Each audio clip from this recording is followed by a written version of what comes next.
Pai nosso dos céus, a Ti elevamos nossos pensamentos e com o coração cheio de gratidão por mais essa oportunidade de estarmos aqui reunidos, pedimos a Ti que nos ilumine e que abençoe o palestrante de hoje, para que ele possa transmitir-nos com sabedoria a sua mensagem de amor. Prepara, Senhor, os nossos corações para receber essa sua palavra de amor, assim como a terra é preparada para receber a boa semente. Ilumina-nos, Senhor, a mente, para que possamos compreender e registrar as suas leis divinas, dando-nos o pão de cada dia e auxiliando-nos a colocar em prática os seus ensinamentos, sempre que estivermos diante de nossos irmãos. E livra-nos, Senhor, da prática de todo o mal. E assim, com o coração iluminado e cheio de gratidão, pedimos a sua permissão para darmos por iniciada a nossa reunião de hoje. Assim seja. Oração nossa. Senhor, ensina-nos a orar sem esquecer o trabalho, a dar sem olhar a quem, a servir sem perguntar até quando, a sofrer sem magoar, seja quem for, a progredir sem perder a simplicidade, a semear o bem sem pensar nos resultados, a desocupar sem condições, a marchar para frente sem contar os obstáculos, a ver sem malícia, a escutar sem corromper os assuntos, a falar sem ferir, a compreender o próximo sem exigir entendimento, a respeitar os semelhantes sem reclamar considerações, a dar o melhor de nós além da execução do próprio dever, sem cobrar taxas de reconhecimento. Senhor, fortalece em nós a paciência para com as dificuldades dos outros, assim como precisamos da paciência dos outros para com as nossas dificuldades. Ajudemo-nos, sobretudo, a reconhecer que a nossa felicidade mais alta será invariavelmente aquela de cumprir-te os desígnios, onde e como queiras, hoje, agora e sempre. Meus queridos amigos, boa noite. Peço inicialmente que Jesus nos proteja a todos com aquele especial carinho que Ele tem por nós. Estamos aqui mais uma vez em nosso encontro de hoje. Com certeza todos nós com aquela nostalgia por estarmos presencialmente unidos como éramos antes, adaptando aos poucos a essa nova fase, as contingências que ela traz, mas graças a Deus, todos nós cientes de que somos altamente privilegiados, porque temos esses recursos de comunicação hoje, que de uma forma ou de outra nos aproxima também, nos permite interagir.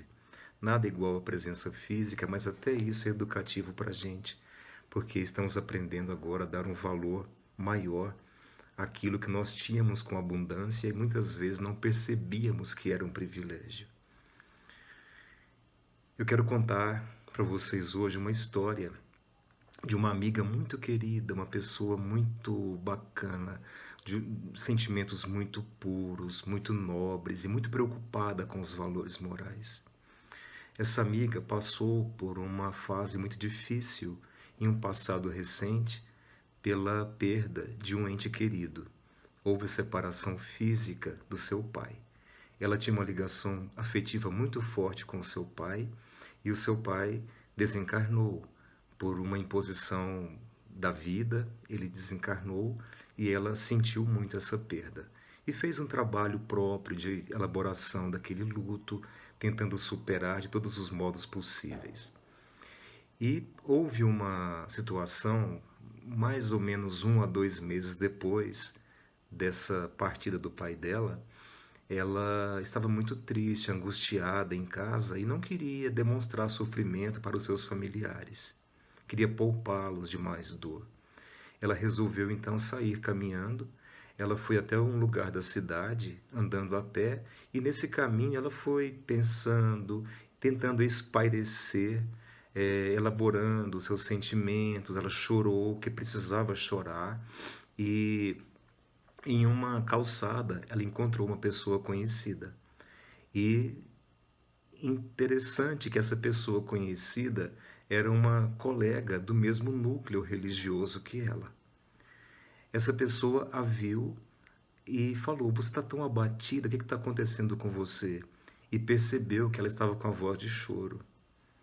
"Você está chorando até agora, o que está acontecendo com você?" A mulher começou a perguntar, ela falou: "Não, nada, está tudo bem." Aí essa amiga insinuou: "Você está chorando por causa do seu pai até hoje?"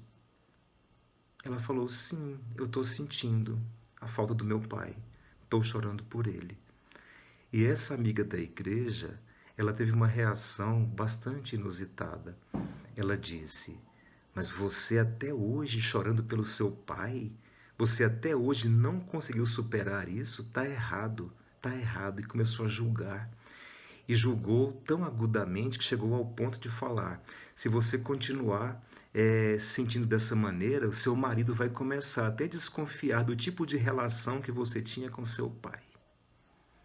Olha bem o impacto que ela teve, que já estava sofrendo a angústia, a dor do luto pelo pai dela. Então essa história, ela me contou com, assim, me contou num bate-papo, porque ela ficou indignada com o que a amiga fez, com o modo como a amiga a recebeu. E o que aconteceu foi que ela teve o seu sentimento julgado pela pessoa amiga. Quando eu falo amiga, é por um nome social que se dá esse tipo de relação, mas eu não vejo uma pessoa amiga fazendo esse tipo de atitude. Então, essa senhora fez um julgamento precipitado do sentimento daquela pessoa que estava triste. E daí nós vamos de encontro a uma colocação que Jesus fez: "Não julgueis para não serdes julgados."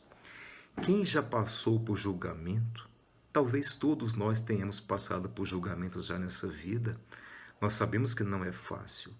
Quando nossos atos são mal interpretados e nós somos analisados de uma maneira contrária à nossa intenção, aquilo é sempre muito difícil. Não é bom ser julgado. Agora, quando o julgamento que nós recebemos é do nosso sentimento, da nossa emoção, aquilo se torna mais difícil. Aquilo é bem mais doloroso para a gente. Porque o sentimento é a coisa mais própria que nós temos. A coisa mais própria. Os nossos pensamentos também são bastante próprios, mas os pensamentos nós conseguimos evitar, os sentimentos não.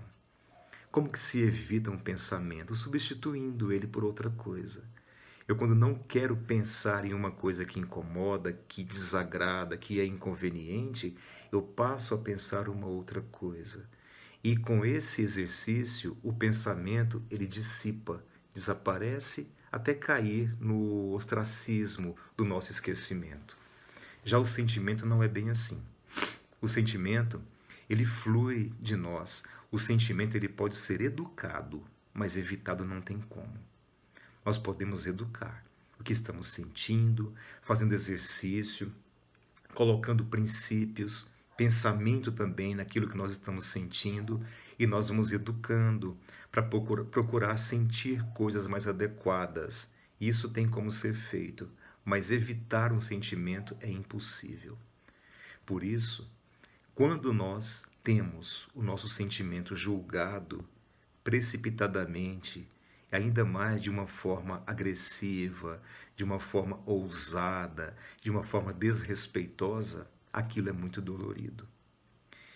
E Jesus nos precaveu, dizendo: "Não julgueis para não serdes julgados." Há pessoas que interpretam isso como sendo uma ameaça de Jesus. Acontece que Jesus jamais foi um ser ameaçador.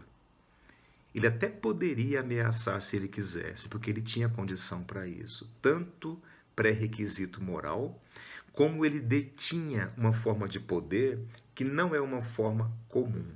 Não houve até agora na humanidade alguém que tivesse um poder tão grande, tão amplo como esse que Jesus tinha, que era o poder do conhecimento da intimidade das pessoas. Ele conhecia a intimidade das pessoas. Tanto é que nesse episódio em que ele falou essa frase, não julgueis para não seres julgados, essa colocação está em São Mateus, no Evangelho de São Mateus, no capítulo 7, nos 2 primeiros versículos, 1 e 2. Jesus, ele quando falou essa frase, foi perante aquele episódio da mulher adúltera. Antes de falar, fazer um ensinamento tão maravilhoso, tão sublime que ele fez, Jesus ele tocou na mente de cada pessoa que estava presente. Ele tocou na intimidade de cada pessoa porque ele conhecia a intimidade. Ele sabia quais eram as lanças capazes de tocar a intimidade das pessoas. E ele falou aquela frase célebre, maravilhosa, magnífica, incontestavelmente magnífica. Aquele que não tiver pecados, que atire a primeira pedra. E ele calmamente baixou a cabeça com tranquilidade, esperou um pouco e depois, quando levantou a cabeça, ele viu que todos tinham jogado as pedras no chão e fugido daquela cena. Ele colocou cada um de encontro com a sua intimidade, cada um de encontro com a sua consciência e fez cada um refletir se havia ou não condição de partir para julgamentos, precipitados ou não. Então esse ensinamento de Jesus, ele merece ser refletido em nossa vida. Não só pelo fato de nós sermos julgados, mas porque muitas vezes nós somos julgadores. Então, ele que tinha condição de nos julgar, ele não fez. Jesus não nos julgou e nem ameaçou. Ele colocou daquela forma a frase, não julgueis para não seres julgados, porque ele nos colocou de encontro a possibilidade de passarmos pelo ato que nós também praticamos de negativo. Então, não é uma ameaça. Ele colocou uma possibilidade para a gente. É perigoso você também ser julgado e você não vai gostar se você passar por isso. E nós muitas vezes somos julgadores. Em algumas situações, nós não percebemos que estamos julgando porque isso às vezes é natural para a gente, infelizmente é natural. E chegamos ao ponto, a ousadia de julgar também sentimentos alheios. Às vezes não com essa atrocidade como essa amiga da minha amiga fez, de julgar o luto que ela estava sentindo, mas julgamos também outras formas de sentimentos. Achamos que é besteira o que a pessoa está fazendo, que ela está sentindo. E às vezes não é tão simples para a pessoa que está sentindo. Então, o acolhimento muitas vezes tem um efeito muito mais significativo do que um julgamento. Muitas vezes não, talvez sempre mais significativo que um julgamento. É o que Jesus nos ensinou. E nós chegamos à mesquinharia moral tão grande de julgar sentimentos das pessoas, que às vezes chegamos ao ponto de querer que a pessoa goste ou não goste de alguma coisa de acordo com a nossa conveniência. Você não deve gostar daquela pessoa, porque para mim aquela pessoa não é interessante. Até isso acontece. E ninguém sente o que está sentindo voluntariamente. Como eu disse, ele flui com naturalidade. Tem uma família conhecida minha que teve um episódio muito curioso que ilustra o que estamos dizendo aqui, a questão da persistência dos sentimentos em nossa intimidade. Uma moça namorava um rapaz e o pai não estava satisfeito com esse namoro. Eles tinham condição financeira, o pai fez o quê? Ele despachou a filha para outro país.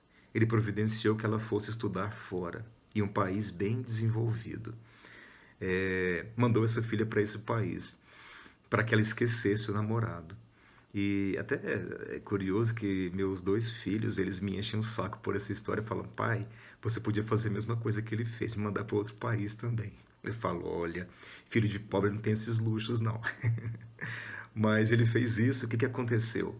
Essa moça foi para outro país para esquecer o namorado e ela relata que quanto mais distante estava, mais sentia saudade do rapaz. Só reforçou o sentimento. Resultado, quando voltou do curso dela, o inevitável aconteceu. Ela casou com esse rapaz, para contrariedade do pai.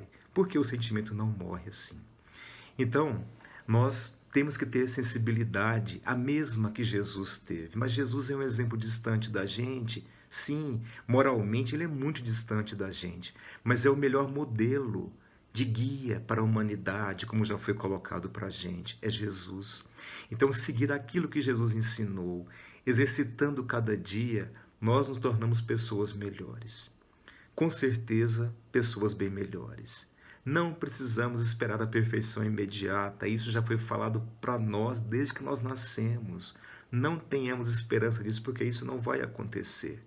Mas ficando um pouquinho melhores cada dia, tendo mais cuidado com nossas precipitações, interpretações, nossos julgamentos, porque muitas vezes nós somos aquela amiga maldosa que fez a censura. Nós somos censores muitas vezes, precipitados, arrogantes, presunçosos, como se nós fôssemos perfeitos emocionalmente, como se nós fôssemos perfeitos no aspecto comportamental. Nós não somos. Nós não estamos em condição para isso, para julgar. Nós podemos não concordar com alguma atitude.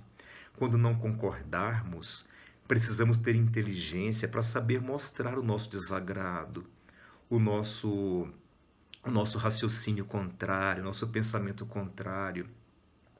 Quando isso é em relação a alguma pessoa próxima nossa, algum parente, algum filho, algum familiar próximo, nós podemos aproximar com acolhimento e tentar mostrar o porquê que nós não concordamos com alguma coisa, mas jamais usando a presunção de julgar e condenar a outra pessoa, porque muitas vezes, além do julgamento, nós praticamos também a condenação. Espere para você ver o que vai acontecer. Eu estou te dizendo que não vai dar certo. Eu estou lhe prometendo que não vai ser bom. Isso é uma forma de condenação. Então temos que ter muito cuidado com isso, muita sensibilidade, lembrando muito bem da frase de Jesus: não julgueis para não seres julgados, e a outra frase igualmente célebre: aquele que não tiver pecado, que atire a primeira pedra. Com certeza, muitas pedras nossas mãos soltarão, e nós aproximaremos mais da fragilidade humana, da necessidade humana, do sentimento alheio, da percepção do próximo. Isso também é uma forma de altruísmo. E para isso estamos aqui, porque sabemos que fora da caridade não há salvação. Sermos indulgentes com o erro alheio, com a falha alheia, com a sensibilidade, com a fraqueza alheia, também é uma forma de elaboração adequada dos nossos sentimentos. E fica essa mensagem para nossa reflexão. Eu peço mais uma vez a Jesus que nos proteja bastante em todos os nossos bons empenhos. Muito obrigado.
ensinamentos dessa noite.